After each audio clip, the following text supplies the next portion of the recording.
a simple Python program to read any two numbers and perform basic arithmetic operations.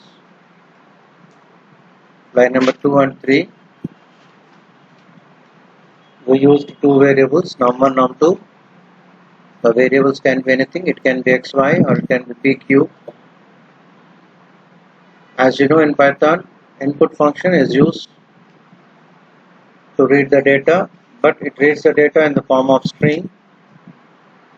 So we need to convert it into integer or float based on requirement. So here we converted it in int. So this is important here. If you put it in front of input, the number whatever you entered is converted to integer. Line number 5, addition, 6 minus 7 multiplication, division and floor division and remainder.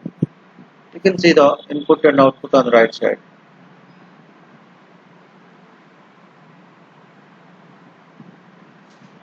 Try to observe the difference between single slash and double slash, that is division and floor division.